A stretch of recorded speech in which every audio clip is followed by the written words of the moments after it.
to get me into. Well, I mean, this is an 18 plus channel. Of course I know how to handle them.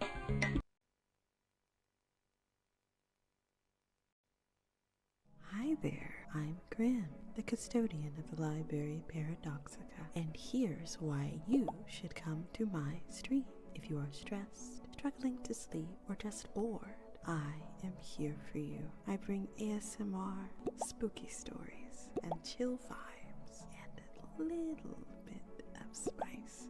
If that is what you're looking for, then you should come over at 8 p.m. EST. Don't miss out.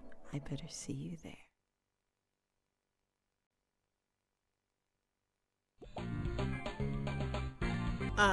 Are we trying to get me into. Well, I mean, this is an 18 plus channel. Of course I know how to handle them.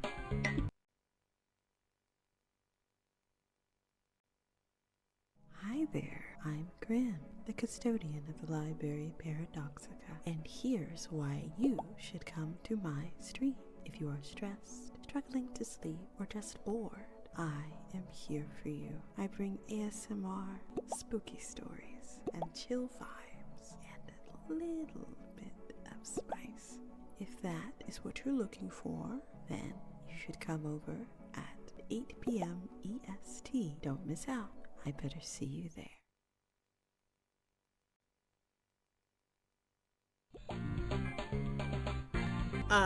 Are we trying to get me into. Well, I mean, this is an 18 plus channel.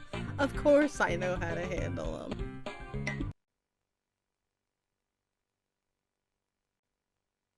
Hi there, I'm Grim, the custodian of the library Paradoxica, and here's why you should come to my stream. If you are stressed, struggling to sleep, or just bored, I am here for you. I bring ASMR, spooky stories, and chill vibes, and a little bit of spice. If that is what you're looking for, then you should come over at 8 p.m. EST. Don't miss out. I better see you there.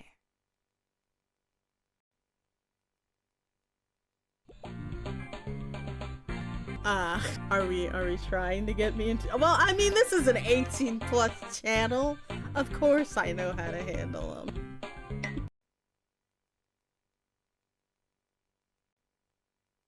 Hi there, I'm Grim, the custodian of the library Paradoxica, and here's why you should come to my stream. If you are stressed, struggling to sleep, or just bored, I am here for you. I bring ASMR, spooky stories, and chill vibes, and a little bit of spice. If that is what you're looking for, then you should come over at 8 p.m. EST. Don't miss out. I better see you there.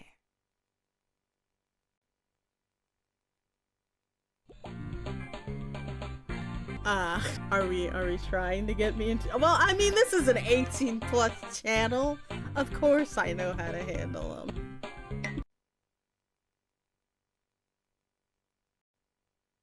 Hi there, I'm Grim, the custodian of the library Paradoxica, and here's why you should come to my stream. If you are stressed, struggling to sleep, or just bored, I am here for you. I bring ASMR, spooky stories, and chill vibes, and a little bit of spice.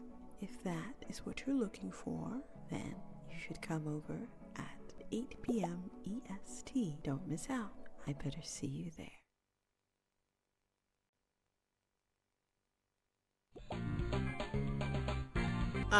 Are we trying to get me into. Well, I mean, this is an 18 plus channel. Of course I know how to handle them.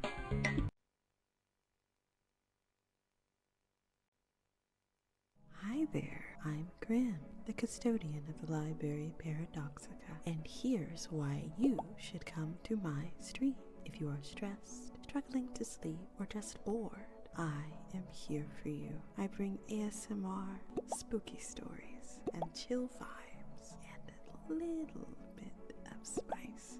If that is what you're looking for, then you should come over at 8 p.m. EST. Don't miss out.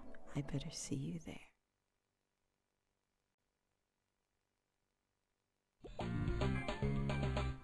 Are we trying to get me into? Well, I mean, this is an 18 plus channel.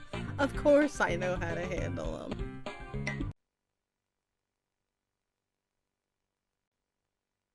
Hi there, I'm Grim, the custodian of the library Paradoxica, and here's why you should come to my stream. If you are stressed, struggling to sleep, or just bored, I am here for you. I bring ASMR, spooky stories, and chill vibes, and a little bit of spice. If that is what you're looking for, then you should come over at 8 p.m. EST. Don't miss out. I better see you there.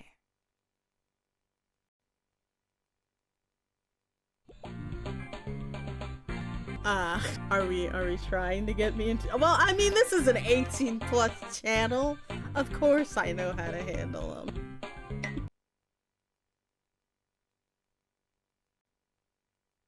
Hi there, I'm Grim, the custodian of the library Paradoxica, and here's why you should come to my stream. If you are stressed, struggling to sleep, or just bored, I am here for you. I bring ASMR, spooky stories, and chill vibes, and a little bit of spice. If that is what you're looking for, then you should come over at 8 p.m. EST. Don't miss out. I better see you there.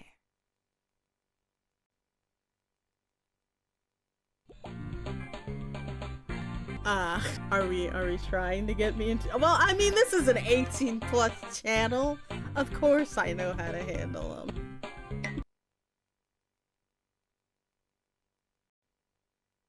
Hi there, I'm Grim, the custodian of the library Paradoxica, and here's why you should come to my stream. If you are stressed, struggling to sleep, or just bored, I am here for you. I bring ASMR, spooky stories, and chill vibes, and a little bit of spice. If that is what you're looking for, then you should come over at 8 p.m. EST. Don't miss out. I better see you there.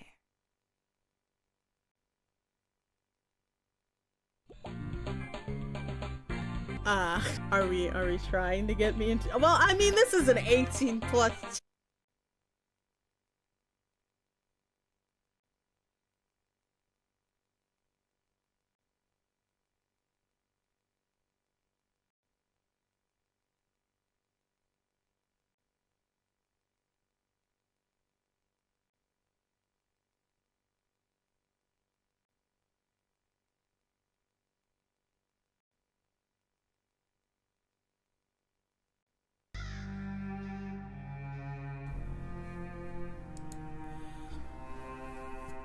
Oh.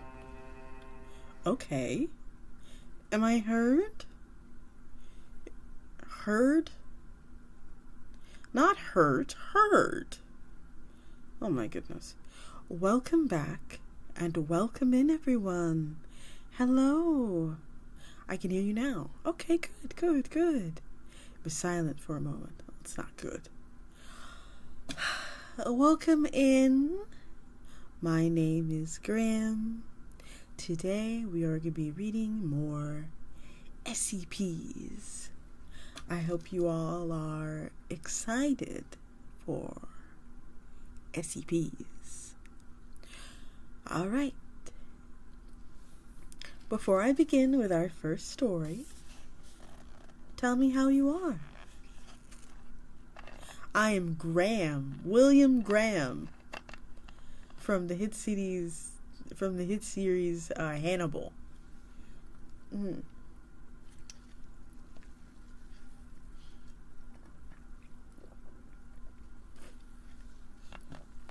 Thanks, subtitles. You're doing me a great service.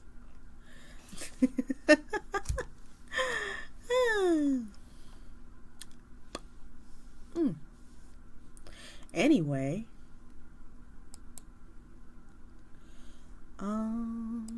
let's see what we got here.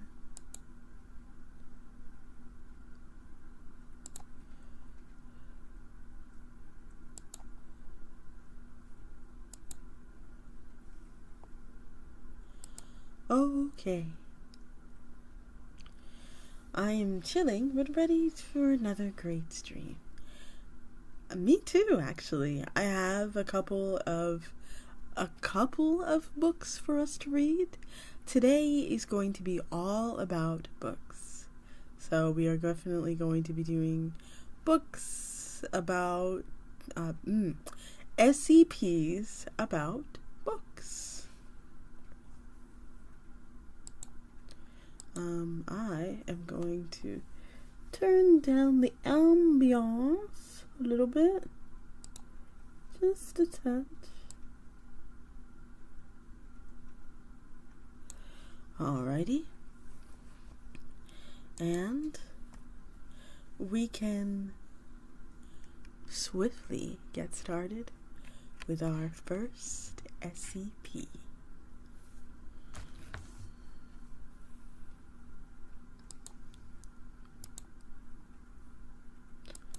Alrighty, let me pull that up. But my weekend was fine, by the way. I had a lot of prep work to do. In the next week is my debut, so it's been a lot of talking with different people. It's been a lot of discussing random things. It's been a lot of stuff, but I am always happy to please, and I'm always happy to do more and more and more and more. Ultimately, it's for your benefit. So, keep that in mind. Let's go ahead and read this one. SCP number 140. Item number 140. Object class Keter. Special containment procedures. SCP-140 must never be brought closer than 15 meters to any source of standard ink, human blood, or other fluids suitable for writing. Any contamination by blood or ink must be reported immediately. Any remaining copies of SPC-140 created during the initial printing must be found and destroyed as soon as possible. Only SCP-140 is to be preserved for the purposes of study, early warning, and cataloging and recording as possible SCPs derived from its subject matter. SCP-140 is contained in Site 76 in a sealed vault containing a single desk. At this time, no research is to be carried out on the original SCP-140. Researchers are to read from prepared copies not bearing the signature of its author, which lack its properties.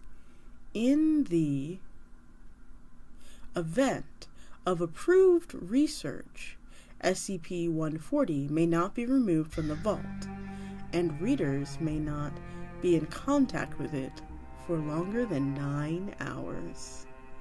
Access requires written approval from the head researcher for the explicit purposes of testing. An armed guard stationed outside the vault will meet any attempted theft with deadly force. Also, welcome in. Hello, welcome in. Alrighty, let me continue. Should any personnel be displaying obsession with SCP-140 or signs of possible mimetic contamination, they are issued a Class A amnestic, false memories implanted as necessary, and transferred to another project. Transferred personnel must be monitored for signs of relapse. Description: SCP-140 is a modern hardback copy with an unremarkable black binding and an unknown number of white pages. The book jacket is missing, but the title, A Chronicle of the Devas, is clearly legible. The inside cover is signed by the author, whose name is indecipherable. The text copyright is 19. Careful examination reveals there is far more pages between the bindings than could be contained within them. Readers admit to feelings of paranoia, unease, and the occasional nausea when reading SCP-140, although this may be related to its subject matter. Nonetheless, readers almost universally describe SCP-140 as fascinating and express continued interest, despite its frequently unsettling content. 1 in 15 readers describe SCP-140 as having a faint odor of dried blood. I mean, sounds like my kind of book. SCP-140 is a detailed account of an ancient civilization originating in what is now south-central Siberia, identified as the Davidites. Although, like all cultures, the Davidites evolved and changed over time, they appear to have exhibited unusual continuity. Universal figures of the Davite culture in all periods included militarism, conquest, ancestral worship, urban centers ruling over large slave populations, grueling human sacrifices, and the practice of apparently efficacious thaumaturgic rituals. A variety of relics and creatures produced by the Davite culture would be abnormal or dangerous enough, if the account is to be believed, to qualify for containment in their own right. If SCP-140 comes into contact with any fluid suitable for writing, including human blood, the account of the Davite civilization expands. Human blood appears to be the most potent of possible writing substances.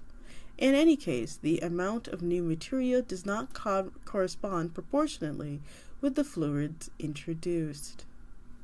Although these new segments sometimes include new description of rituals or cultural traits or illustrations previously covered material, they frequently include new, more recent accounts of information chronicling the continued history of the Davite civilization or descriptions of new individuals and artifacts.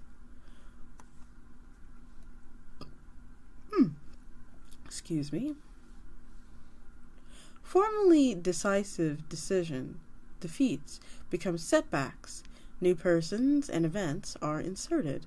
Foundation archaeologists have discovered corresponding new artifacts and traces of Davite civilization in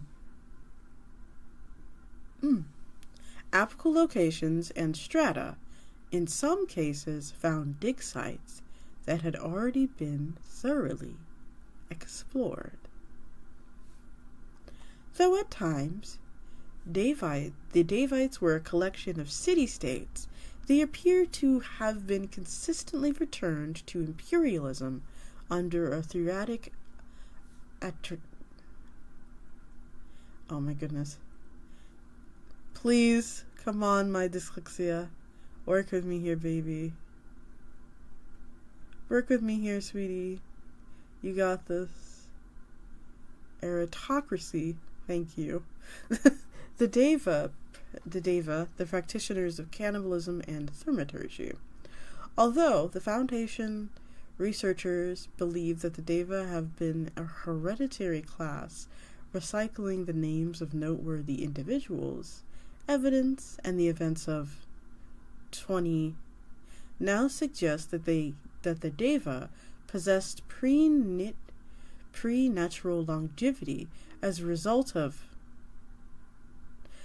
the standard researchers, notably Professor, have concluded that the Deva were so divergent from modern humans as to be a separate subspecies, a conclusion supported by graphic representations within SCP-140, and SCP-140 is a remarkably detailed is remarkably detailed by the standards of a primary source, seeming closer to a biography than a historical text.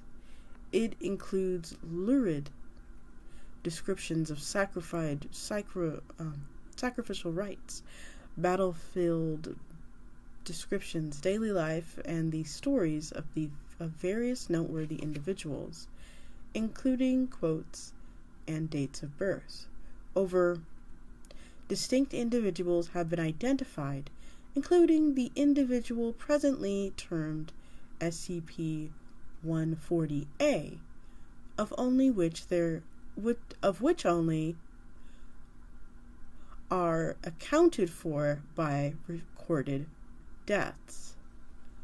Foundation archaeologists have discovered several sites containing ruins consistent with the supposed Davite culture in various locations across Siberia, northern Iran, and Mongolia. Artifacts and traces of internal cultural conflict and contact have been discovered as far west as the Carpathian Mountains and as far east as northern Pakistan and China. These include SCP Addendum 140-A. SCP-140 was originally found in the office of the deceased historian. The previous owner was discovered in his office at university, having expired from self-inflicted lacerations on both wrists. There were no trace of blood in the office. Colleagues claimed during the interviews they discovered a note in faded ink in handwriting next to SCP-140. All witnesses were administered Class A amnestics, and false memories were implanted.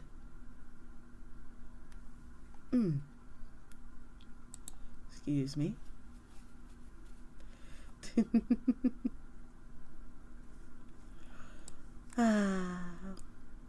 Put you guys over here so I can actually read what you're saying. Excuse me. Blank's note read, "I have to know. I'm sorry.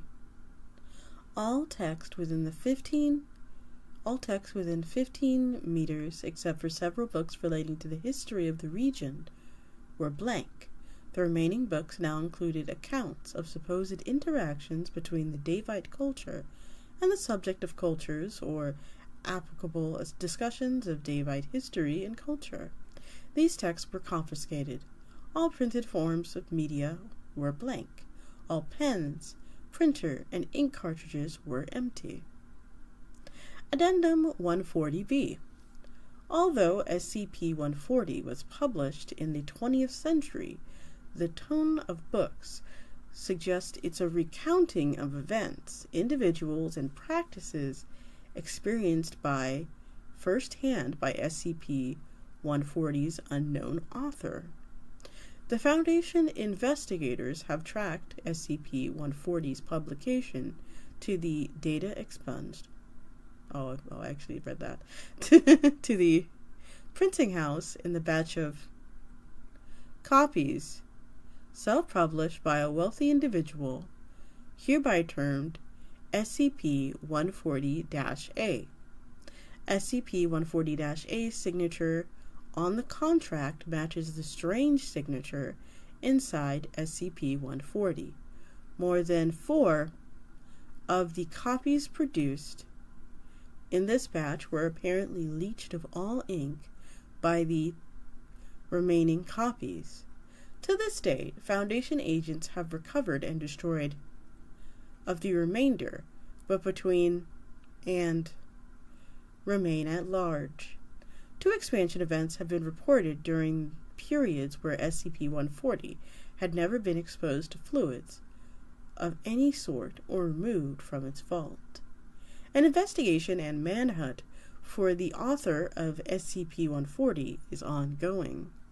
In the event of contact, agents are advised. Addendum 140-C.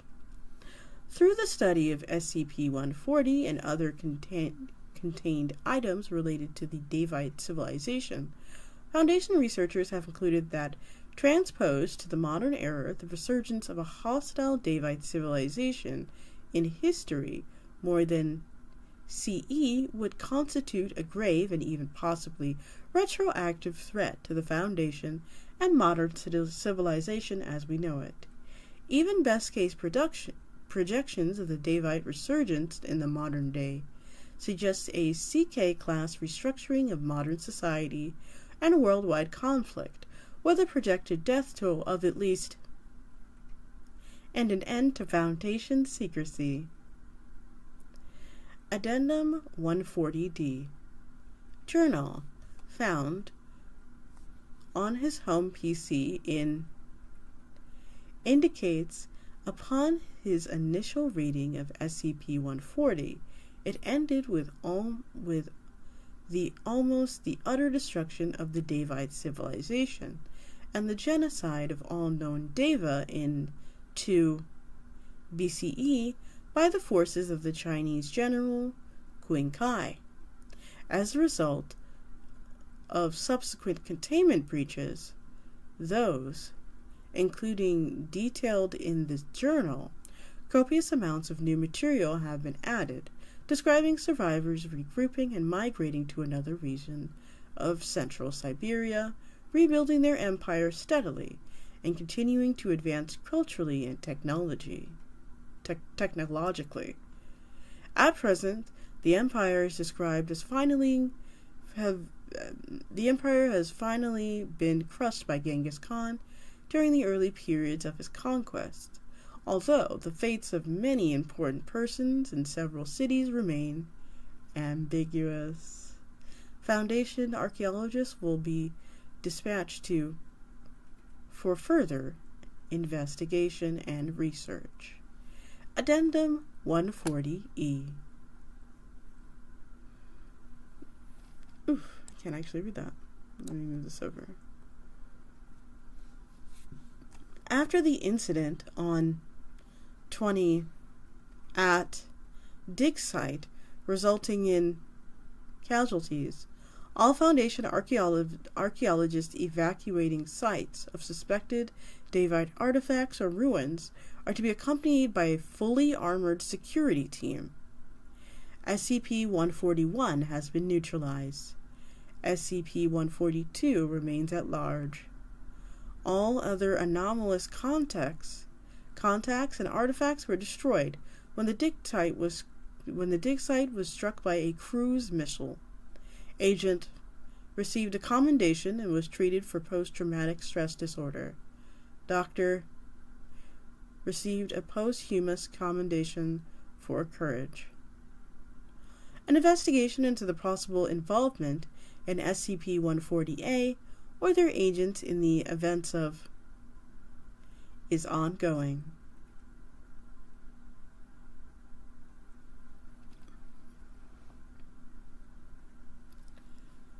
Wow.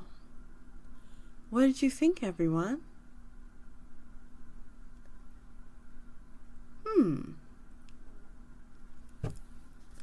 Would you read that book? I don't think I would read that. I'd like to, but I don't think I would.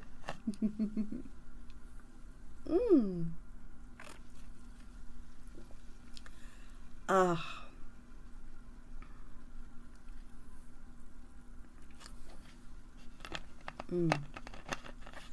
lot of souls have gotta die to keep the rust spell flowing.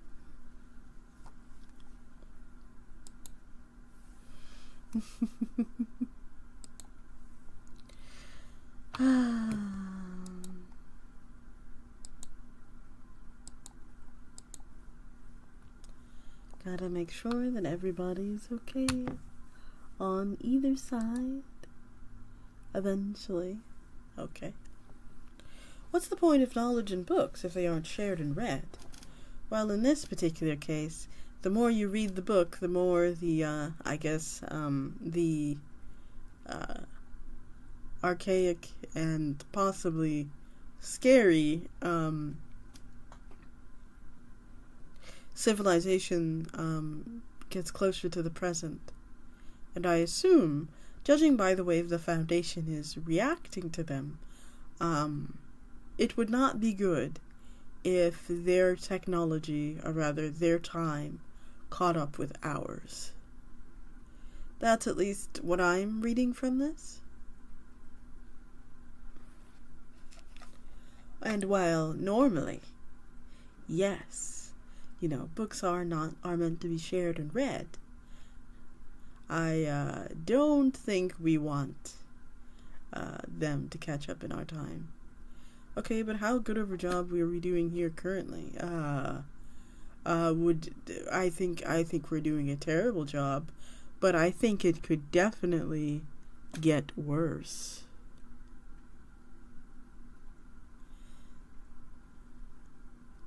The Davites are characters.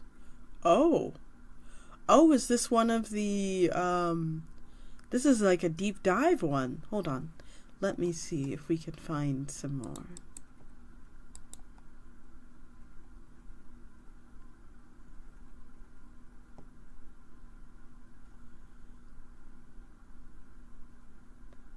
Check mod chat. Oh, thank you. You are such a helpful crow. Well, I mean, we have all day, I guess. It looks like we have a related tale. So we'll go ahead and read that in just a second. I hope you all are enjoying this.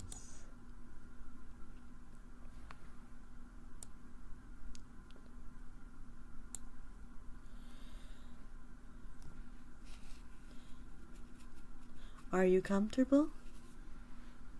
Let's go ahead and read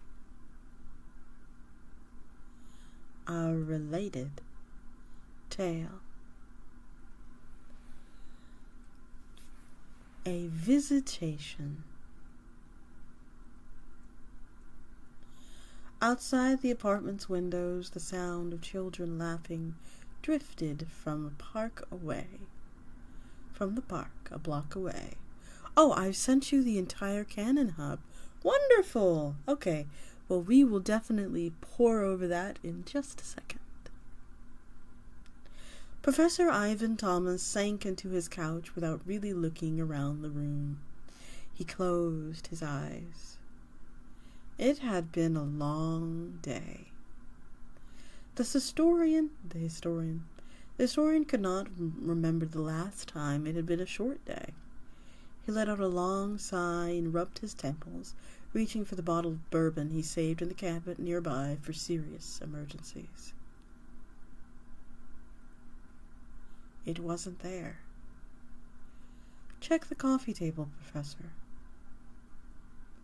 It took a moment for the voice to register to him, and when it did, it was nevertheless peculiar. Adjectives filtered in his mind without actually corresponding to divine details.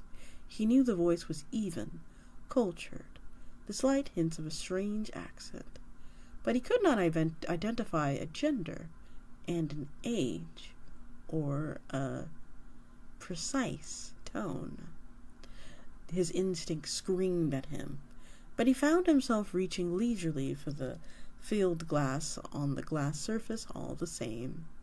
Like a man struggling against the tide, he tried to focus on the source of the voice and found a pair of eyes in a face, like the voice, his mind refused to describe. Relax, Professor. The black, red-eyed said, have a sip. It'll make this go easier. It's quite good, if you don't mind me saying so. The eyes raised a half-filled glass in a slender way and tipped it towards him. I've been sampling it. You will pardon me my transgression, I hope.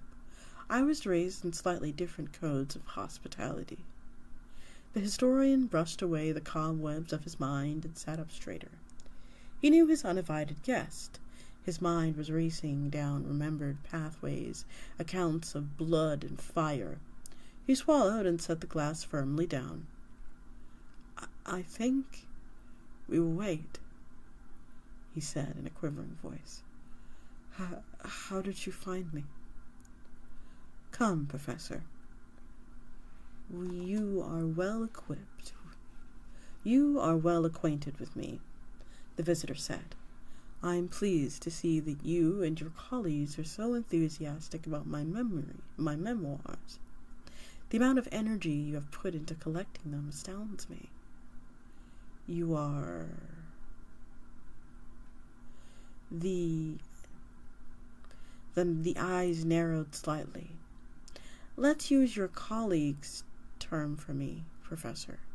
Keep this professional. Thomas swallowed hard. You're SCP-140A, he said. Quite so. Are you surprised? The historian shivered.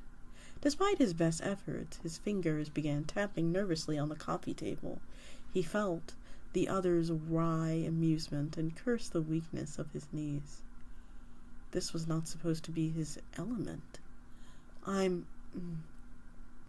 sorry, but you have me at a disadvantage. Of course I do. I would not be here if I did not. SCP-140A's eyes were hard to read, but he felt the amusement growing. Professor, I have not survived for centuries by being incautious. I learn, I listen, I adapt. I have no interest in exposing myself to unnecessary risks. I chose you because you are an educated man. Because my sources indicate that unlike some among your colleagues, you have no proficiency in the use of that regulation pistol you are currently fumbling to grasp, while I have killed before and will do so again with a smile. It laughed, and something about the sound made Thomas think of breaking glass skittering across his nerves. Relax, Professor.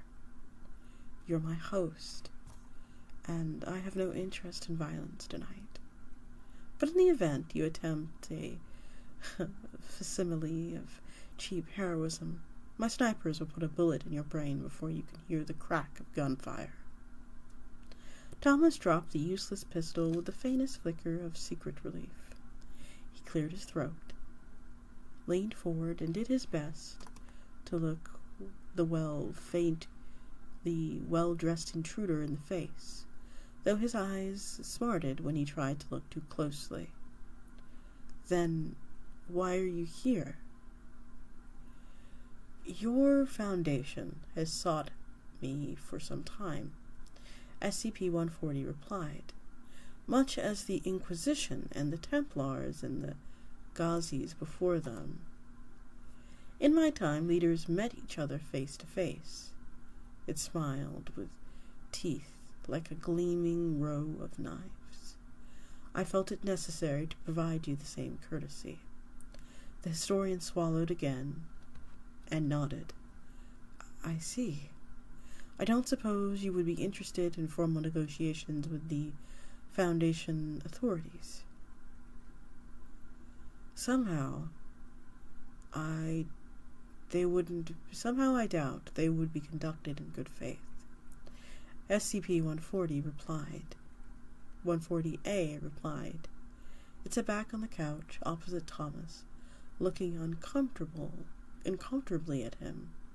The whatever it was let out a sigh and set its drink down. Thin hands pressed together before their owner's face. Yours is a strange era, Professor, it said. I've learned so much about your colleagues.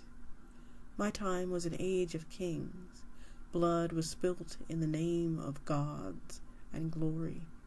Your colleagues do not fight for either, it laughed sharply. I do not pretend to understand your methods, and yet I know your capacity for ruthlessness. Not in search of land or power, not even peace. Your sacrifices are in the name of... It made a disgusted sound.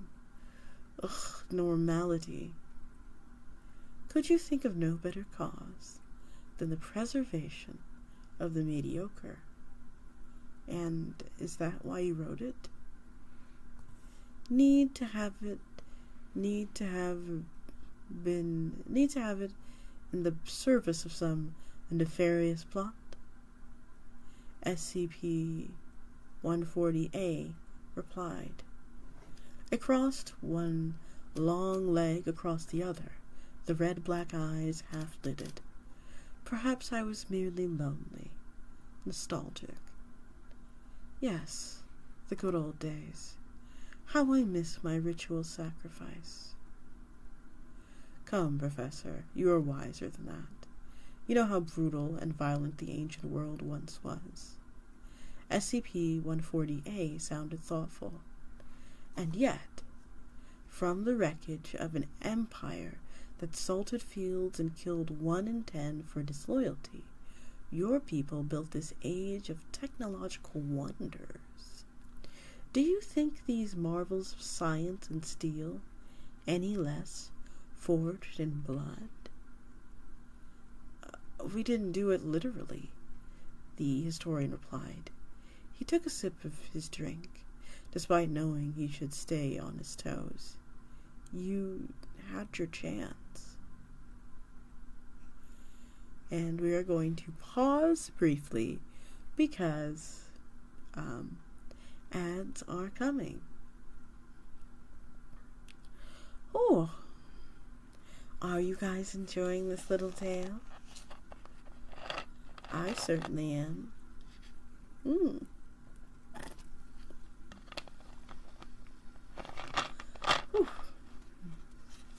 This is definitely a till 10 type of stream.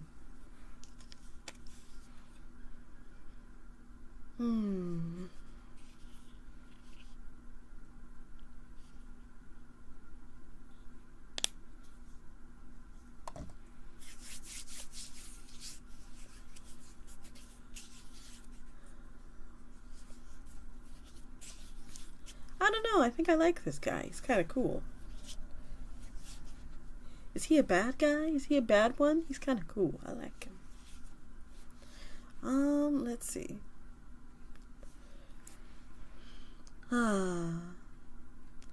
You know, I have heard tales of an old children's story from an ancient civilization.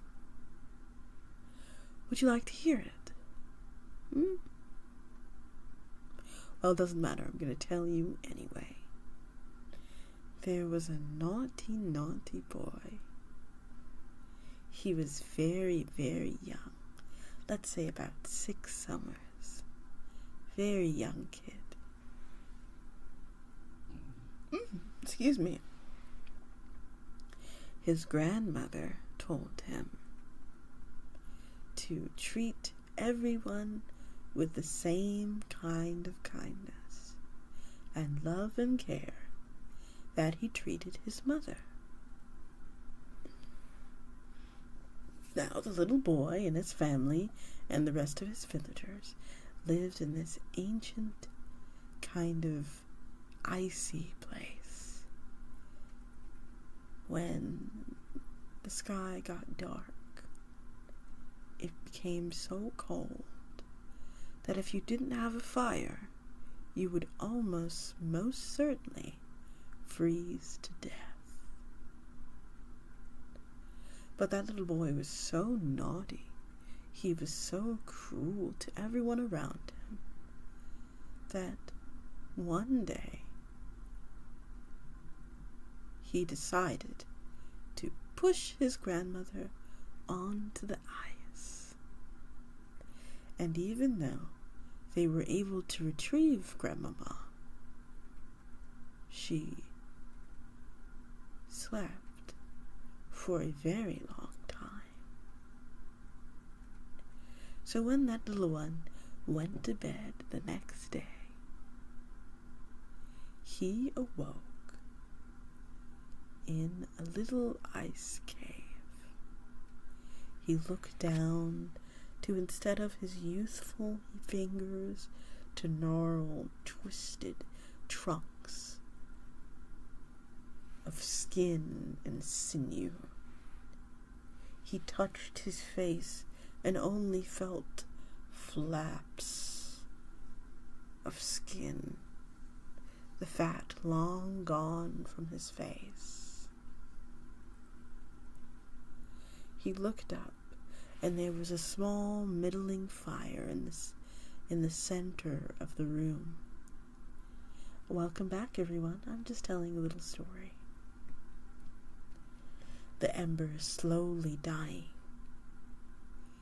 He attempted to try and leave the little ice cave, but it was frozen solid from all sides. There was no door. There was no way out.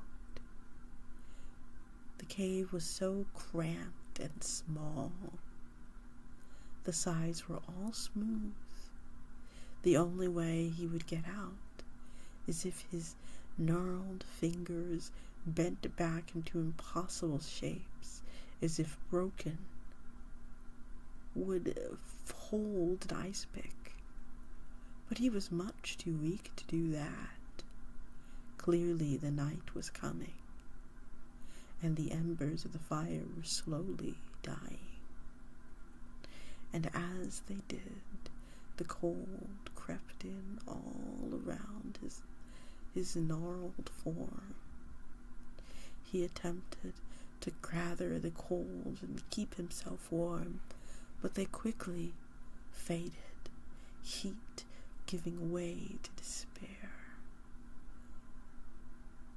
As the last light went out, the cold finally embraced him, finally starting at fingers, chilling what flesh was there, fusing it with the ice. He began to scuttle towards the side of where the door should be to the cave, and he scratched with gnarled and broken fingers, scratched at the door, at what he assumed in the door in the pitch black of night. But there was nothing. He hollered and screamed, but no one was coming to his rescue. Who would look here? Under a snowbank? In a cave? Who would look for him? Slowly but surely, he started to realize, how can I breathe? And then he scuttled more. He started to notice that his flesh, the mere flesh of his legs, were starting to stick to the ice.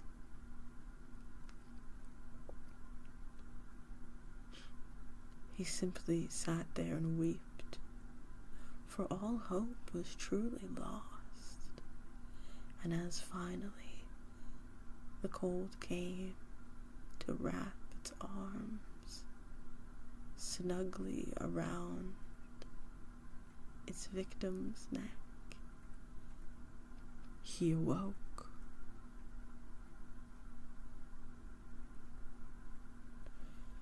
He got up immediately and apologized profusely to everyone that had ever wronged him. He promised to be as good of a boy as he could. And that is where our tale ends. So be good, or you may get stuck on the ice.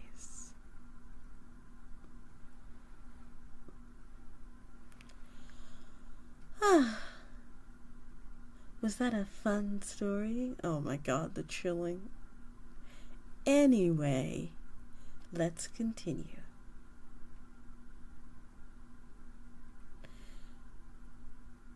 And yet, you remain curious. The guest said, "The Foundation snatched you from a promising career in academia, if I recall correctly. You know, you've mused over what would happen in case of another. I believe you call them expansion events, yes? Any honest historian would." It smiled.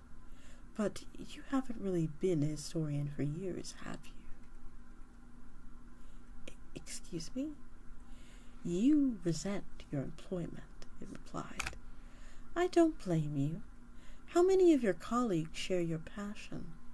It took a sip of its drink and shook its head. Your expertise is met with disdain, even contempt. I saw Alexandria burn, Professor, and the bonfire of the vanities, and the fires in Munich, and I wept. So much knowledge destroyed. Your colleagues would have you preserve a new dark age. And your alternative is what, exactly? The historian asked, trying to ignore the uncomfortable, nervous way the other's words bitted him. His fingers drummed unconsciously on the table's surface. Usher in one myself in a fit of pique, or are you just suggesting I make it public? Why else did you warn them about the dig site, Professor? A lump of glacial ice dumped into Thomas's guts. I don't know what you're talking about, he snapped. The bourbon in his hand was beginning to look more tempting by the moment. Oh, pardon me. I didn't mean to be rude. The visitor leaned forward, cupping its narrow chin in a long, pale hand. Black red eyes seemed to sparkle with interest. It's a natural assumption. Surely you foresaw some danger. One of the Foundation's few historians would be considered enough of an authority on the subject that it's hard to conceive of his warnings being ignored by his colleagues. I don't blame you, Professor. You can't exactly publish material on the subject, nor can you teach, so all you have left is instruct, research. I warned them, Thomas hissed, the memory hot in his head. He licked his lips nervously and downed the remainder of his glass contents in a swallow. The glass in the hand that held it trembled as a tide of memories flickered over his brain. He had seen the photos taken at the ill-fated dig. They held a kind of unease, fascination, fever dreams. They held the kind of unease, fascination, fever dreams possessed. Beautiful things and horrible things, still artful in their craft. And he had listened to the recordings. They had kept him awake at night. I'm sure you did. The visitor said comfortingly, and reached out to pat Thomas's shoulder. Beneath the fabric, his skin crawled at the contact. It's on record, after all. Professor Thomas advises caution. Very matter-of-fact phrasing. It's hardly your fault if you expect of them not to listen. This conversation is over. It is.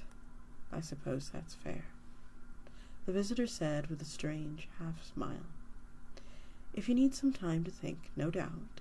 I've enjoyed our time together, Professor. It is a pleasure to talk with a man who knows who and what I am, a man who truly appreciates my work. I'll stop by again another time. It rose from its seat, stretched, and produced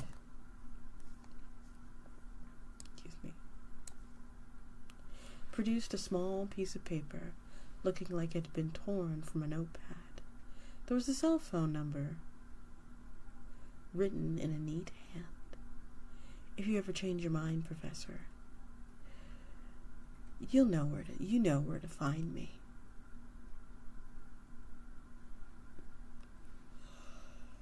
All righty. It is definitely a very sleepy Sunday. But, I'm kind of interested.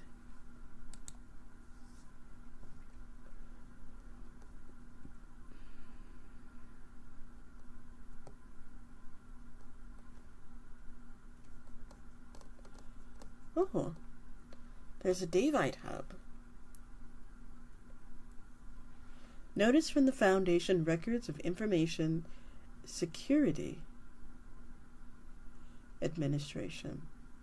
The information contained within this file cannot be authenticated with 100% clarity due to its anomalous nature of the context. As with all atemporal recausal anomalies, a healthy skepticism is recommended when discussing or researching the information on the devas.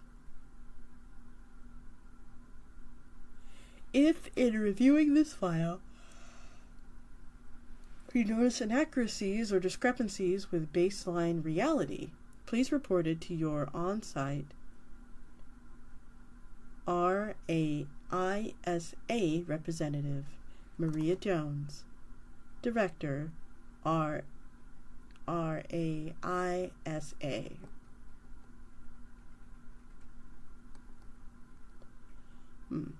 Let me see if I can make this visible to you all so you can all enjoy it with me. Give me a second. Just a second. Opera.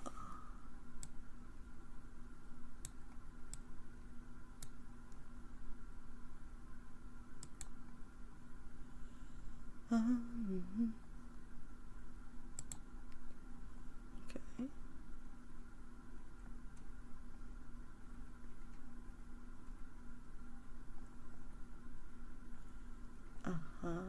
Wait. What about... Give me a second. Give me a second. What about that?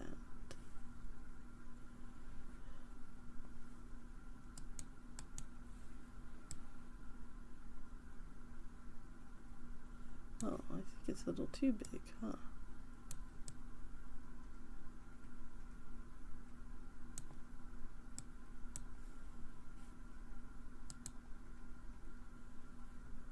Oh. Which one are we, looking at right now?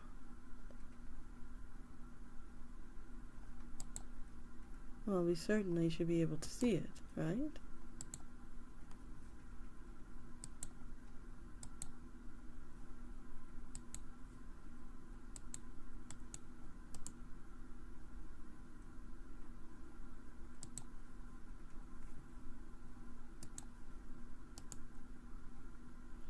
Huh.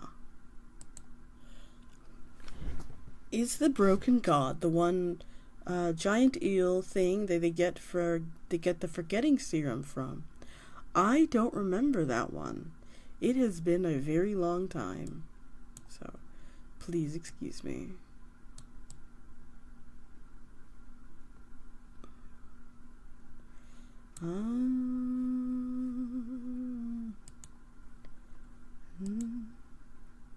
No, that's SCP 3000. Okay.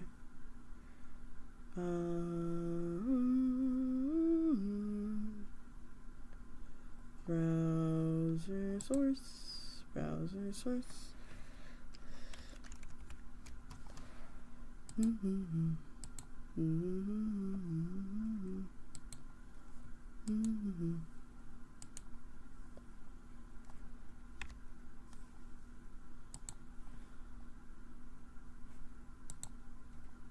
Huh, then I don't think I know this church. Well, we will get to it when we get to it.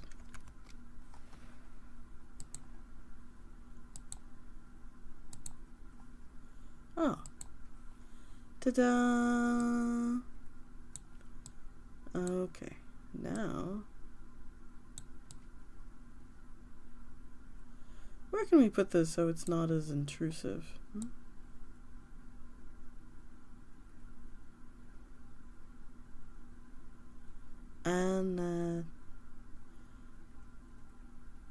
Anashira? Anatashisha?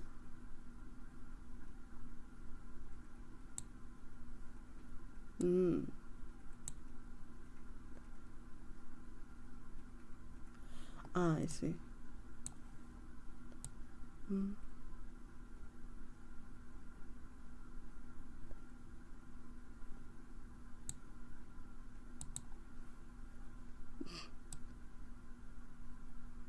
Oh, why did that move?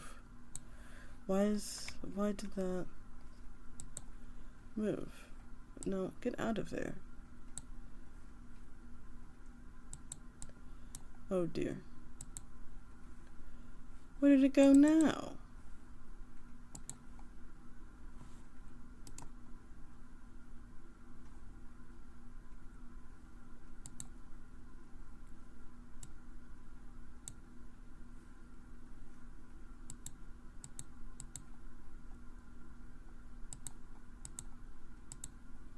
Oh, wait. If that's not...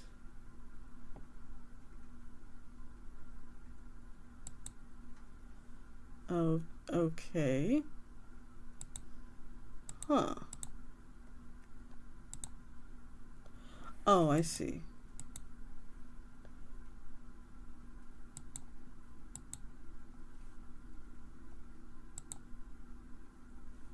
Then where is this?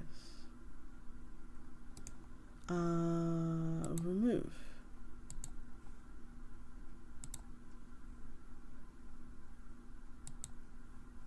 No.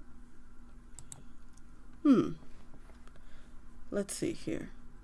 They usually combat these Sarkic cults as mortal enemies, but also clash with the Devas. Oh, okay. So this is like a legendary scrap type deal. Okay. I kind of like it, you know? I'm very interested to hear more about this. Give me just a second.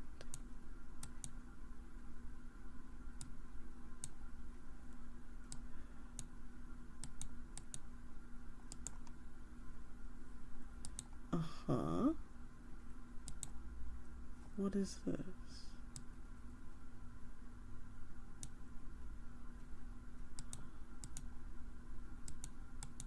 No. That's my overlay.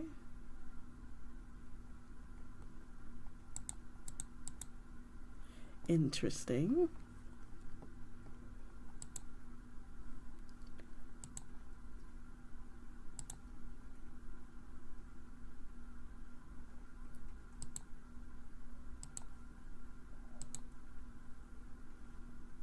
Why can't I see it?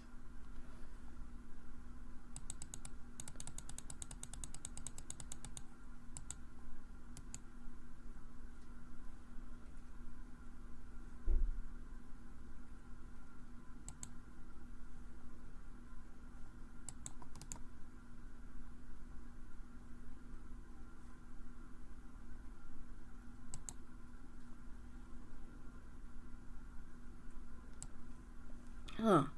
I guess I'm not allowed to have such a thing. It's very weird. Huh. I guess I cannot show this to you. I promise you, you guys, I have been, trying to show this to you, but it looks like I'm unable to. Like, genuinely. It's very scary, actually. But let's continue. Suna su loma og sidek sidate iltak redelva Aleph ite itras maizeza mazehen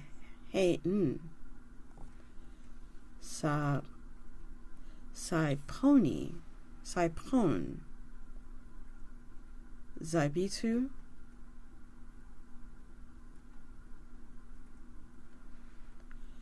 Abadasuse. This is the furthest place from the war emperors. Great Aetus marched in her conquest, but the true borders of her empire know no ends. Old David inscription found near Turpan, China, 1987. The David Empire was an ancient civilization that began in the poor subs are fighting for their life. Oh yeah, it's pretty bad. The David Empire was an ancient civilization that began in South Central America. Metro Siberia. Oops. Anyway, I'm in bed on my phone, barely awake, but I'll probably fall asleep again soon. Okay, no problem. Take your time, rest. That's what we're here for. That's what I'm here for. So, anyway. Ancient civilization that began in South Central Siberia and eventually stretched throughout Central Asia. Thank you for the Twitch Prime sub.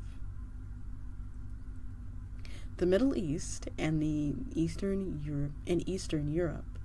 The empire represented a stratified society structured around systemic slavery, military conquest through various anomalous means, ancestor worship, ritualized human sacrifices, and widespread usage of thaumaturgical practices.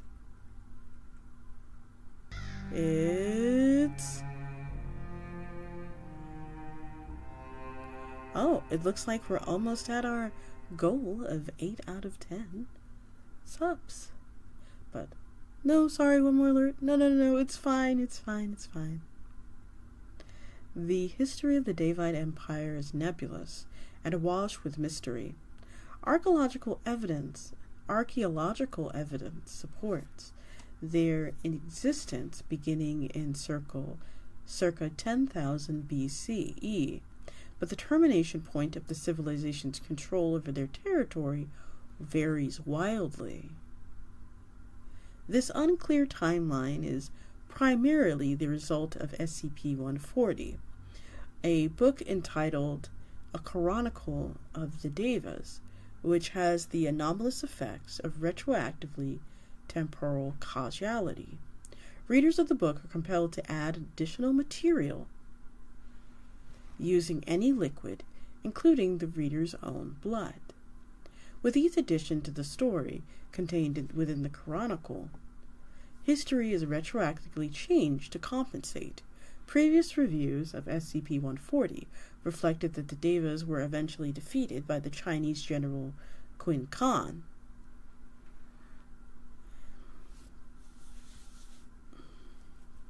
In the 3rd century BCE. This defeat led to the eventual genocide of all of the Devas and crumbling of the empire, but as the result of subsequent contamination breaches involving SCP-140, new material has been added which describes the survivors' regrouping.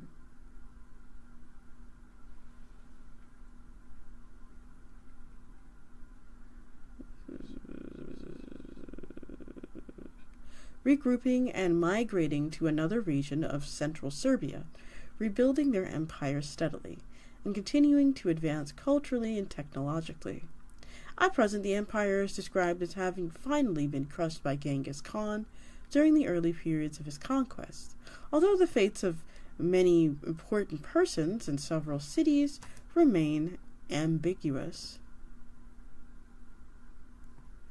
It's important to understand that by the nature of SCP-140, the histories of the Deva has been changed numerous times.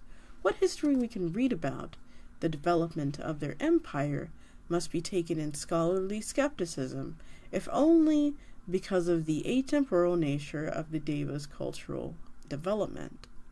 Through research and containment of other anomalies related to the Deva, the Foundation has found numerous pieces of evidence that the cultural remains of this empire has survived into modernity.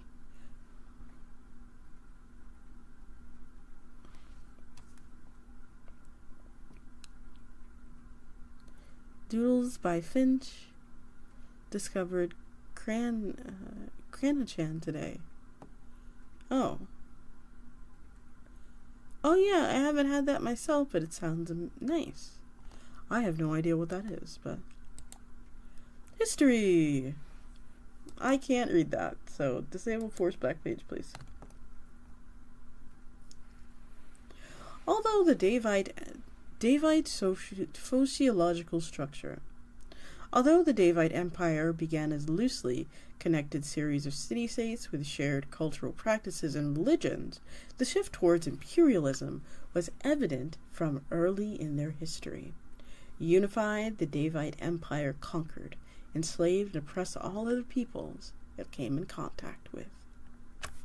Excerpt from SCP 140. The might of the Daevite military was such that no equal could stand in its way, but it was not always the behemoth it would grow to be. In the early days of the Empire, after unification and the establishment of the ruling council of mothers, the fledgling Daevites formed armies made of grass children and wooden behemoths stolen from the children of the night to bolster their ranks. Okay, what are we? Cranachan, pronounced that, is a traditional Scottish dessert. It was originally a celebration of harvest, made from the following raspberry harvest in August. The dessert of cream and fresh seasonal raspberries is bolstered by Scottish oats and whiskey. Oh, that's kind of good. Looks like there's an ad break, so you already know what it is. Do not worry. Ads are on the way. I didn't know about the whiskey part, but I want to try it. I think it sounds delicious, and I wouldn't mind giving it a try, too. An early tactic was the targeted enemy culture's small farming communities, pillaging their livestock and taking many slaves. It was in this way that the Deva learned to starve their enemies before even approaching their battlements. It was said that the rituals were to perform to divine the outcome of any given battle, and if the outcome was not to a matriarch's liking, the tactics would be changed. It was in this way that the Deva military strength became synonymous with not only overwhelming force, but the unpredictable asymmetrical warfare.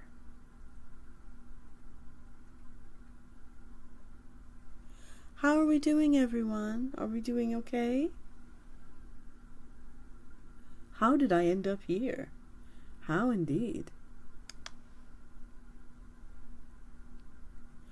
Let's see.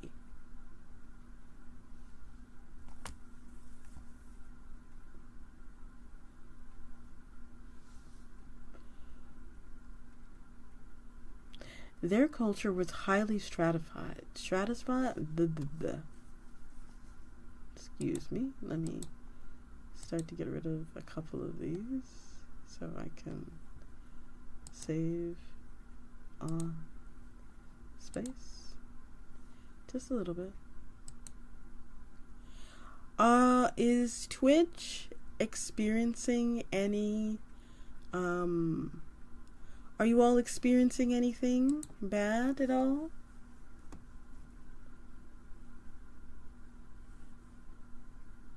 How are we doing, guys?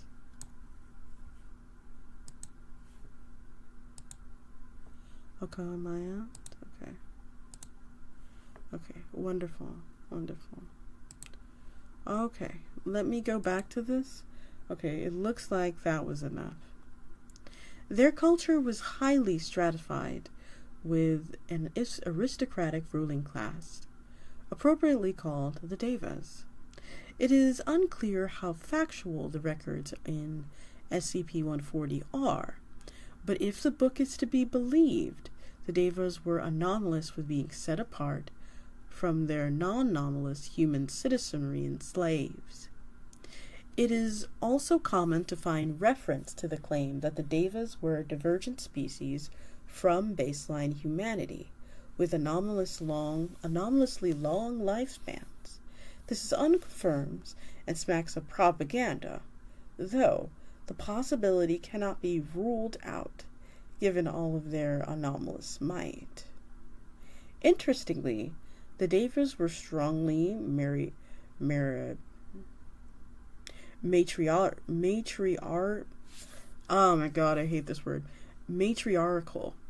often naming their leaders as matriarchs instead of monarchs. Power was firmly vested in the female political and religious leaders. Often the matriarch served both roles.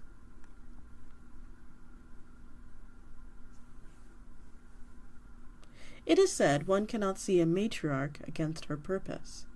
That is, to witness the actions of a matriarch is to fit oneself within her plans. Even said observations go unnoticed. Devas were not merely given the title of matriarch as a formality, but were in fact mothers to all civilization. Childbirth is a painful and often bloody event, hence their actions birth the conceptual model of society into the collective unconsciousness. Sacrifice and birth, the two primary cultural conceptions that we can trace back to the Deva matriarchy. For every meaning of the word, they were our mothers. And we have a couple of beautiful images here.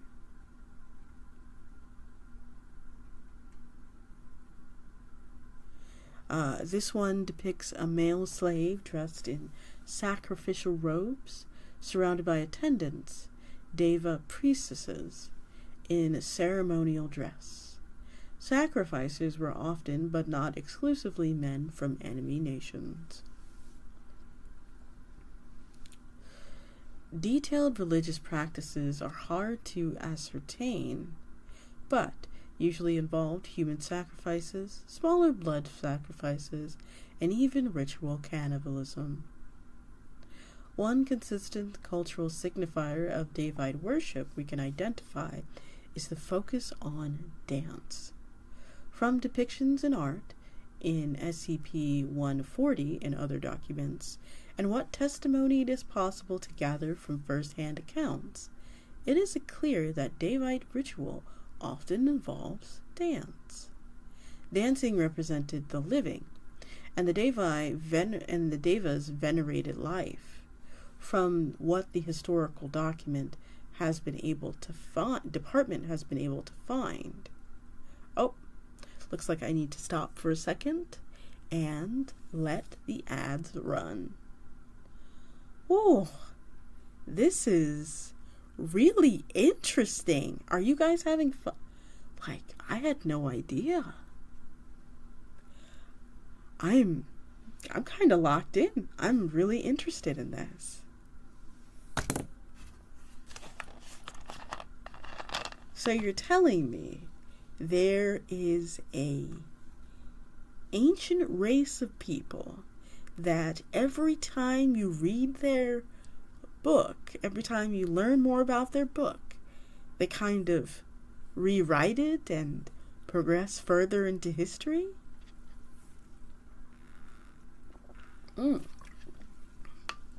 We have another Devite scholar. Oh no! I mean, to be fair, I'm an everything scholar. I want to know about everything. Tell me about it. Tell me all about it. Extra, extra, read all about it. Old habit, you know? Very old habit. Oh, let me tell you a story. Another one. I know how much you guys like stories, so I have a couple prepared. Let me burp first. Hello? Hello? Hello? I guess not. So, let's do a little chat.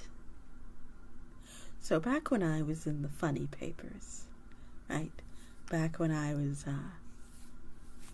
doing investigations. Let's go with that. Investigations. Excuse me, there was that burp. Despite me drinking flat soda. Anyway, there was an article that I was looking into. It was about a dog that could talk. Now, this old woman said that her dog could talk. It could say the entire alphabet.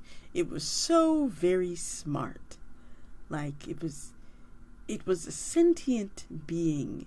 Well, more than dogs are sentient, but it was able to speak and reason like a man. And it had its own, like, it was able to speak human English. And welcome back, everyone. I'm talking about a very fancy pupper. So, of course, the other newspapers treated this woman with derision and, demanded to see the dog. And she said, no, he won't see you. So, this was before your Grim looks the way she does now. This is before she looks. I was definitely more human looking. So imagine me looking human, okay? Imagine me looking very human looking. So, I said, ma'am, how can you expect others to, treat your claims as truth if you don't, let us meet your little gentleman? And so she said, I guess that's fair, but let me see if he would want to meet you. And so she asked very politely. And we were given access to her house. It was just me and another boy reporter. I was, I think I was 26 around that time. So we walk into this old, austere mansion. Beautiful, by the way. Rose garden, beautiful iron gates, gorgeous house. We walk in and we sit in the parlor. And this bipedal creature slinks in. It's slinking in. It looks like if you don't think too much about it, if you don't stare at it for too long, if you just accept that this is a dog, then a dog it will be. So the creature sat on the couch and smiled. It looked like if someone was describing a dog to an alien. She said, see?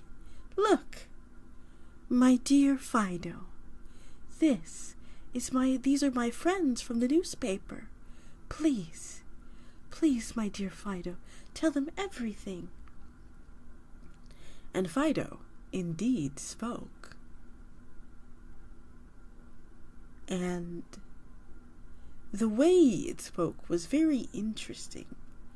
It was as if it didn't understand how a dog worked. Its snout remained firmly closed. However, its gangly arms looked more like a man in a costume. Its snout didn't move, and there was no zipper or tag or anything, and its nose was clearly wet. Its eyes, big and large and beady like a dog's, but strangely human. It pontificated.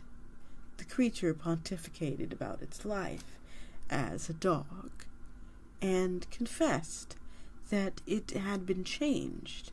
For the better, it agreed. He felt himself more civilized and more worldly because of the changes he made to himself. Now, the creature, we shall keep referring to it as a dog, as we do not know what exactly it is. Hi. Well, hello. Welcome. Hi, YouTube. How are you guys? The main party is on Twitch, but if you like using YouTube, don't worry. I will occasionally glance downwards and say hello to you.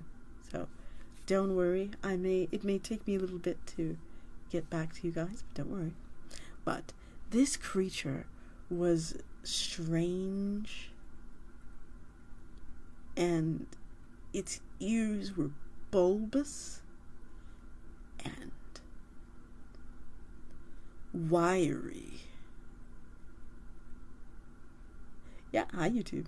Anyway. But over time, as I sat there and I spoke to this creature, it seemed otherworldly, as if it had come from like underground and had simply crawled its way up. But it was a dog. It at some point was a dog. Needless to say, I could not talk about Miss Maisie's dog in the newspaper for fear of ridicule and, because I think people would have hunted Miss Maisie's dogs down. But, yeah. In my opinion, this humble reporter's opinion, I do not think it was a dog.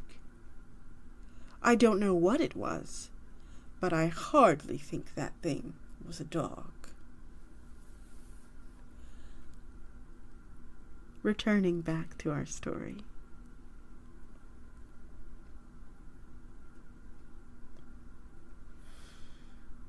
The entire religion consisted on valuing life, the material world and its creator. Dance was the way that the Devas communicated with the originator, or as they called it, the font. The primordial figures or force is shrouded in mystery, but many have speculated this divine being was the basis for Yabalaboth from both the Nilka and Menachine myths. At the time of writing, no single Deva work has been found that clearly defines the nature of the font, but from interpretations of passages of SCP-140 and other archaeological finds, the font is interpreted to be an inanimate force, a spring from which life in the material plane bubbled up from outside the universe, pushing the primordial stuff of creation through the cracks in the shell of the universe and injecting life into our existence. It is a source of life rather than a creator figure. There are no surviving devotational objects or idols that represent the font, and none have been referred to in what information Foundation historians have been able to collect. As far as we were able to discern, the font was less of a god of life and more of an abstract representation of life itself. There is no indication whether the font had agency or consciousness, and arguably this would have not mattered to the Deva. They worshipped life through the blood, the medium which the life traveled. An excerpt from the Chronicle of the Deva by Dr. Wentworth Sullivan. They danced to show the world they were alive. They danced to demonstrate their power over others. The Deva danced to worship their gods, especially the font, and to speak directly to them. Their gods only responded to two things: a sacrifice, and the act of dancing. The blood was to feed their gods, and the dancing was to speak to them, for the gods were forever separated from their children by a metaphysical void they called the Neverment. The act of worshipful dancing could pierce the veil, and that ever-present shedding of blood.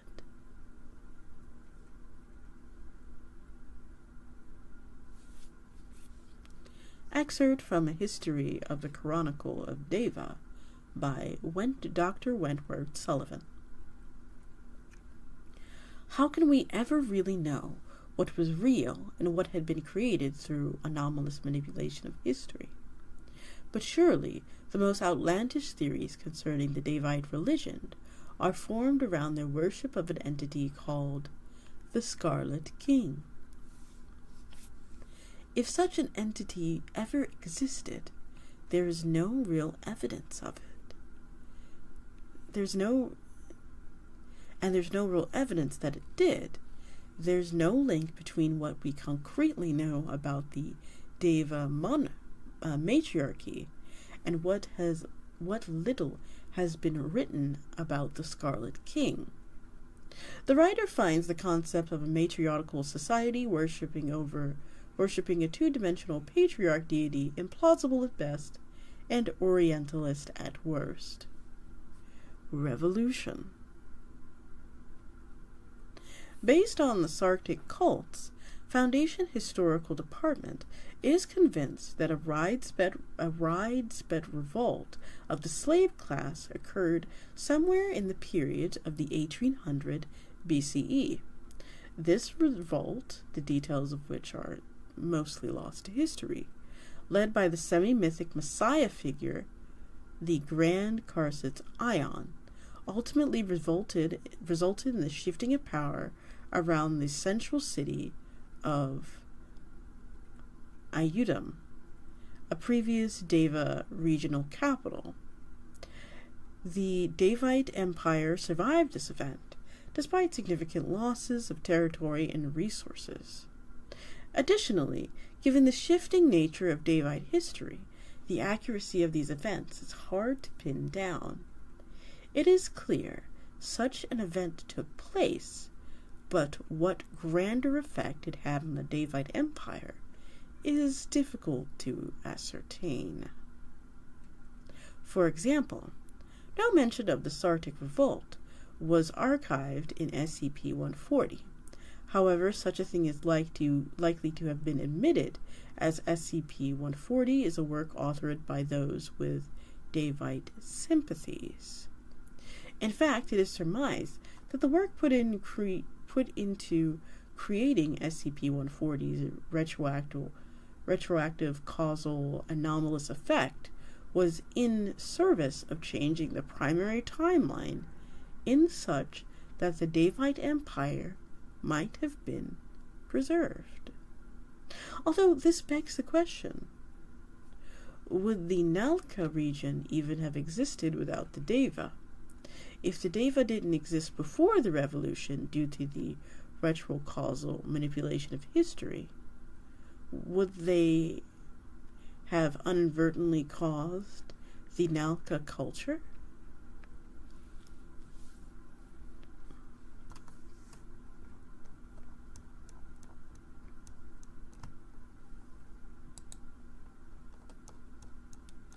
Alright, let's read the rest of this article, shall we? Thaumaturgy. Numerous pieces of Devite ritual practices have been preserved into modernity.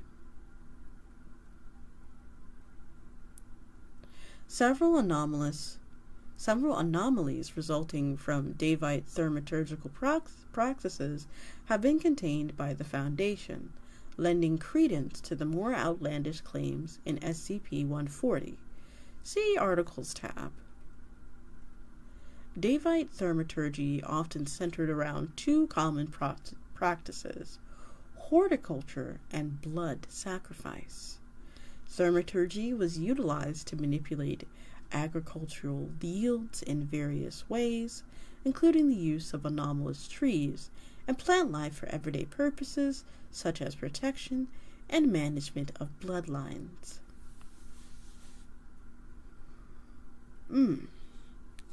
Sacrifice. It was not only for religious purposes that the Devas performed ritual killings. Oh, ow. Sorry about that. Devite thaumaturgical practices, like their religious practices, often one and the same, often involved the sacrifice of human life or blood. For want of a better word, the Devas practiced necromancy, the trading of life for power, or the thermological practice of fueling rituals with human life. It was in this matter that they modified the tree golems, see SCP 3140, left by those called the Children of the Night, and infused clay and moss to create humanoid servants, highly resistant to pain and lacking the motivation of their own. See SCP 5267. SCP-140 itself is often powered by human blood, although any liquid one could write with will serve. However, the creation of SCP-140's retrocausal anomalous effect is certainly the product of human sacrifice. Excerpt from SCP-140. Hence, it was the year 733 that the Xaver monarch ruling over the grand capital of Ayudum performed a great working. 500 war slaves were sacrificed in obsequiance to the font, and after 3 nights the moon turned the color of blood, and the matriarch knew her quarry had been found. In the mountains of Kilotum, the celestial spawn hid its tower, built to form a new army to challenge the righteous might of the matriarch. And lo, did she send an awesome force to that citadel and defeat the fledgling army, though her quarry did escape with its child.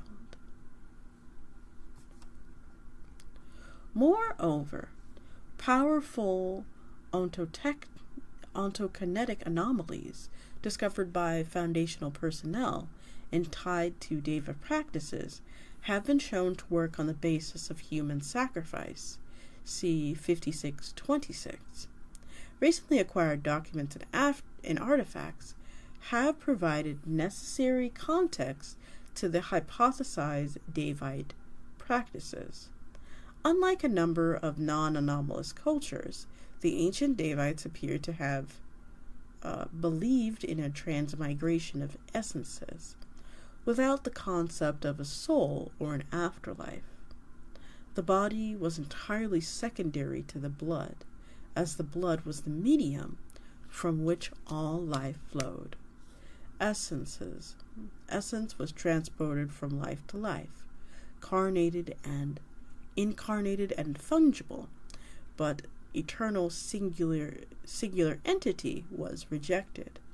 A virtuous existence, their primary virtue being one of faithful servitude to the font and to the physical world, was to be rewarded in this life by way of luxury and power. Their thaumaturgy reflects this, with spells and other thaumic workings often conceived as living things in themselves. Retrocausal ontokinetic anomalies. Of note, there are retrocausal effects in Devite thaumaturgical rituals. The Foundation has discovered at least 2 anomalies created with the purpose of retrieving victory from defeat and changing the outcome of events. Both SCP-140 and SCP-5711 represent such rituals. Philosophically, the Deva had little respect for the concept of time. They viewed events as malleable in everyday life, at least for the Devans themselves. However, over their multiple millennia spanning history, the ruling class of the empire were able to harness the thaumaturgical rituals to rewrite events and retroactively change the results. Whatever the origins the Deva may have had before, they have been almost certainly retrocausal erased due to their meddling with temporal thaumaturgy. This is also at least partially explains the variable universes discovered where the Deva either continue to exist or have existed in a fashion completely different than baseline reality. Excerpt from the History of a Chronicle of the Deva by Dr. Wentworth Sullivan. Among the scholars in the know about anomalous history, there have been some outlandish theories bandied about concerning the origin of the Devas. I always like to point out that there is often much we don't know about origins of any ancient civilization beside what we can be told from the archaeological record. But if we put that aside for a moment, a more terrifying reality comes into focus. What if the Deva had used their atemporal retroactive anomalous rituals so often and early into their history that they have completely rewritten their origins? Or more fantastically, what if the Deva never existed in this reality at all before? A Chronicle of a Deva was first published and distributed. What if the anomalous factors at play in the tome are the origins of the Deva? Or what if the tome is a vehicle by which the Deva have invaded this reality, if only retroactively rewriting history? Additionally, Foundation researchers have derived at least one benefit anomaly from the Devite thaumaturgy-based retrocausal manipulation through cognitohazard images. See SCP 2140. Modern-day influences. Despite the apparent demise of the Devite Empire, their influence has a marked impact on modern-day culture and practices. The most obvious example of the influence is the ascetic order of the Immortal Deva, a cult led by a mysterious figure known as SCP-140-A, which is responsible for the production and distribution of SCP-140 instances. The order has operated from the late 18th century to the present. SCP-140-A has been noted to appear within the contents of SCP-140, but it is unclear whether this individual is a descendant of a Deva, or a survivor of an empire, or merely a modern devotee. Long before the Foundation began experimenting within the United States, the Order had influenced certain echelons of society in the U.S. and Europe. During the rise of occultism in the 19th century, the Order to perform seances promising the elevation of the spirit and preached about the ascendancy of the body towards the divine. Before the Order's retreat out of the public eye, over 200 missing person reports were filed in connection in their operation in New York City, London, and Paris. No charges were ever filed. Investigations by the Foundation researchers have found little direct evidence of wrongdoing or anomalous practices. The Order continues to operate a small center in Paris that is under constant surveillance. SCP-140-A is the subject of an ongoing manhunt. Agricultural. Other cultural influences have survived through anomalous communities, passing down Davic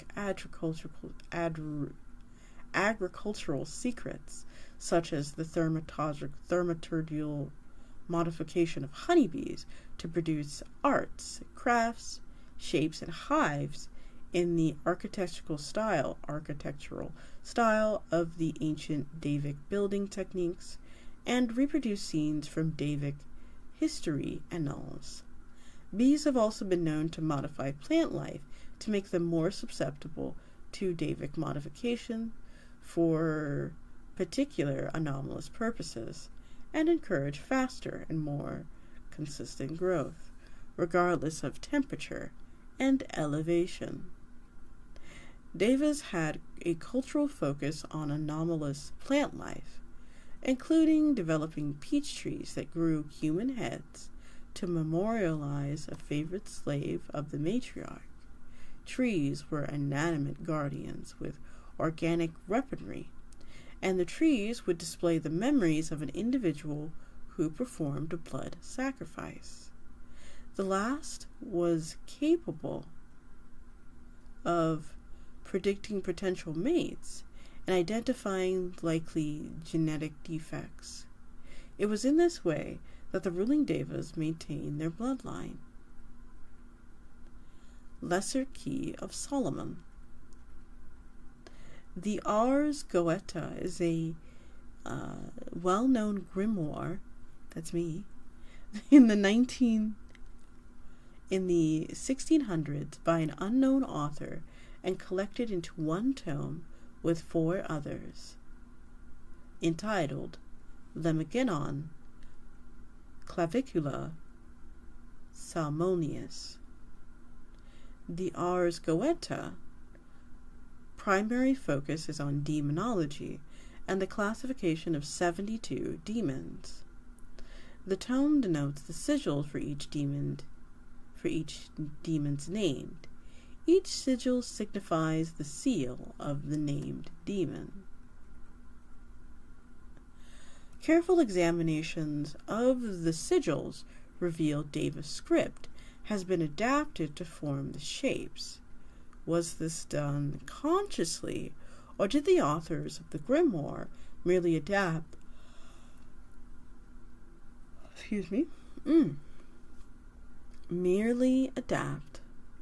occult symbols that have drifted down from the centuries? Review of thaumaturgical histories from the Wanderer's Library has revealed that Devite influencers and even some very rare translations of their rites. This lends credence to the theory that a significant portion of modern thaumaturgical work is based, in part, on Deva practices. Modern activities attributed to the Deva agents. In the 1990s, Site 91 in Yorkshire, England. I'm sorry, guys. I'm sorry to my British people, my English people. I'm so sorry. I have butchered it. I've butchered many words today. I've been chewing them up. Chewing them up.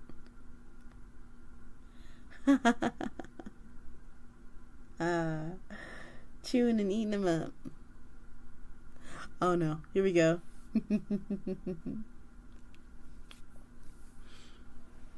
Was the Center for Investigations into Thaumaturgical and Xenobiological threats to normalcy. During the investigation, a surviving matriarch was discovered to be behind a Russian conglomerate's expansion. In the process of attempting to locate the matriarch and other anomalous forces she was in arms against, the staff of Site 91 discovered an abandoned Deva stronghold in eastern Mongolia, and the process by which the Devas created their grass children.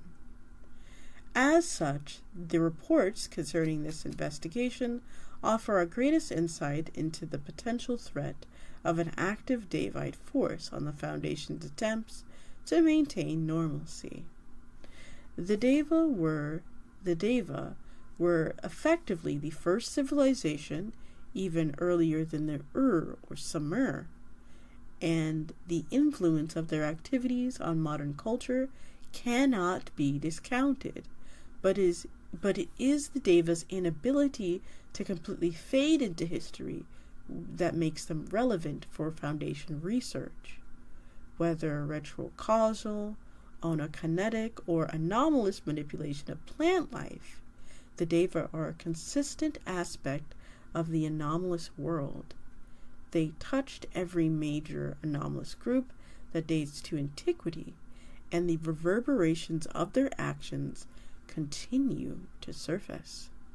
Personnel are to remain vigilant for any sign of Devite or abnormalities, as we do not know if the dawn promised by SCP-140A's cult is an aspirational goal or precognitive warning.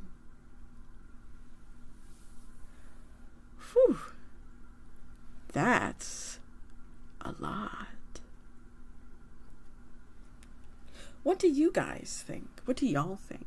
Do you think it's a warning, or do you think that it's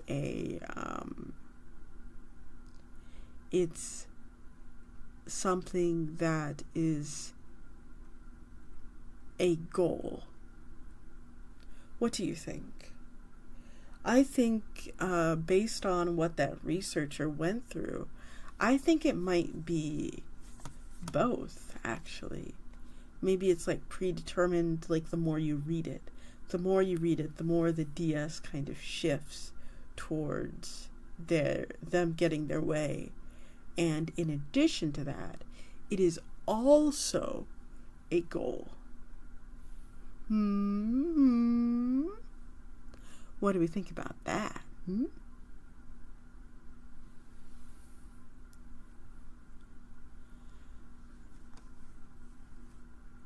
Let's go ahead and see what else we've got here.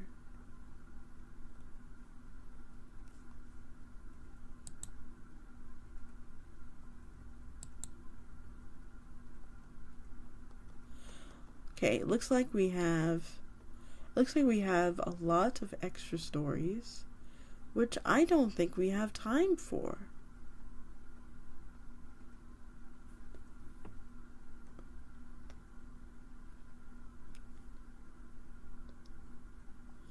So we'll read one more, and then we'll call it an evening. Are you all enjoying your time today?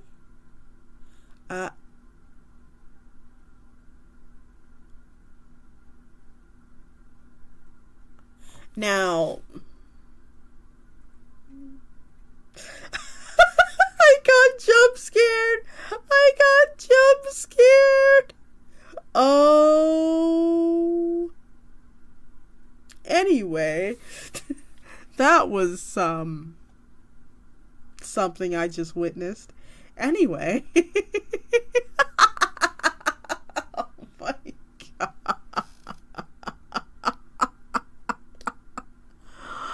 Oh, I'm not going to tell you what I just saw, but oh no.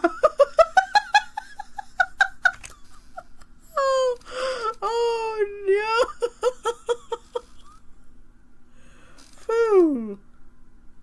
That's okay. The library knows. Well, I hope it does. Looks like we're going to have an ad break, but after we read that ad break, we're going to read this article that is about SCP-392. But yeah, it seems very fun, like, not like fun, but very interesting, to say the least.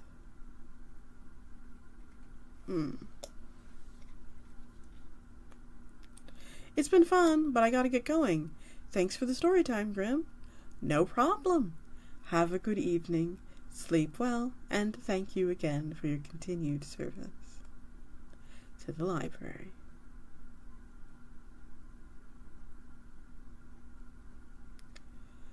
Ugh. Let me make sure we can find a fun raid. Target ads on board. Boop.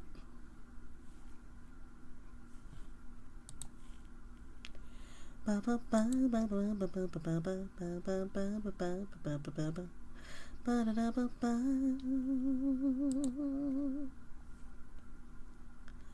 Of course I'm live, baby.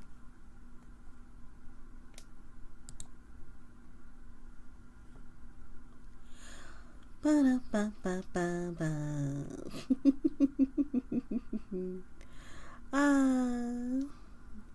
Alrighty. Okay, where is my stuff? Now. Oh, this is so interesting. So, the more you pour into the book, the more the book changes history. I wonder how far, I mean, I feel it's like they're willing to go as far back as to change their origins, right? Like, and as long as, like, it makes sense to an extent, they could say that they were born, like, super soldiers from the Great Mother, and they would all be that way. Like, that would be so interesting. They would just appear, and this is how they are. They would say, oh, well, all of us are born with red hair, and they would just, and history would just have to go along with that. Like, there was no, oh, what is, oh, it looks like we were raided. Oh, that's, hello, welcome in. Welcome in, Flipper folks. Hi, Luna, welcome. Welcome in, Raiders. If you don't know me, I am Grimoire Index, your friendly TM, vampire librarian, and tonight we are okay, you guys are captured in ads. Okay, well, don't worry, I'll redo my intro in a second, but for those of you who aren't trapped by ads, hi, I'm Grim. I am your new favorite vampire librarian, VTuber, and I am happy to meet you. Today we are discussing the Davite Empire in SCPs. Welcome back. Hi, how are you? How was stream? Tell me all about it. If you need to raid and run, or raid and rest, as we like to call it in the business. Oh, thank you for the subscription. Thank you. But if you need to raid and rest, feel free to, and I am being assaulted with all of the things. Thank you, Praise the Sun, for following as well. But if you need to raid and rest, please feel free to do so. But first, before you go, what were you doing? What happened? Tell me all about it. Let me move this heated blanket off my legs.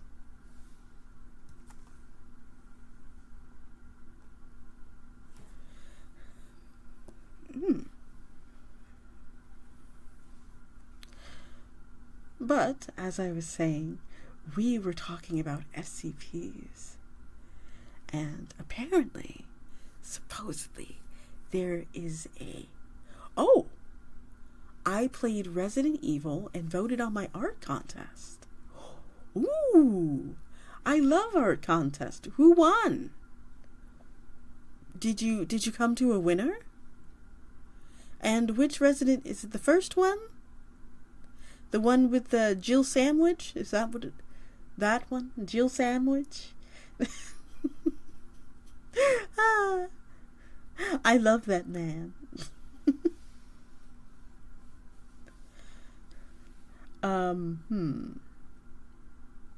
And gosh, what was the one with the glasses that's in Dead by Daylight? I like him too. He's cute.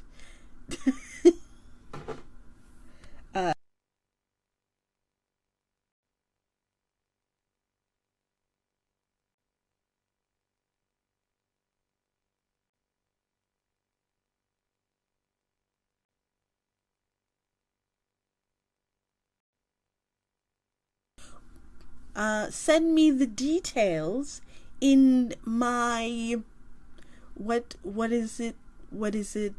Do we help me? DM. Thank you. Please send me the details via my DM. I would love to join. I think that would be fun. I love art contests and doing art.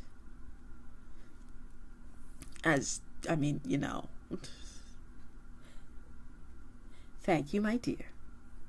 Next. What was the art contest about? I know I missed the shaker one. I did miss that one. I missed the shaker one. I'm very upset that I did that. But that is okay. Next time.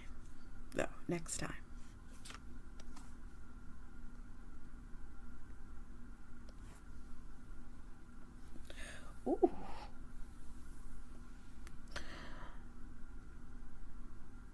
While we go ahead and have this break, I am going to have a sip of the delicious vitae, and I suggest you do the same. Remember to lubricate your organs, everyone.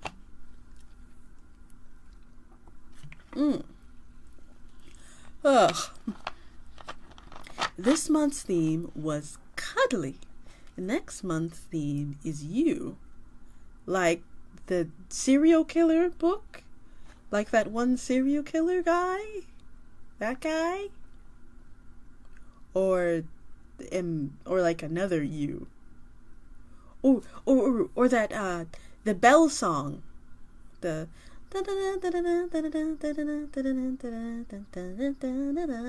that one?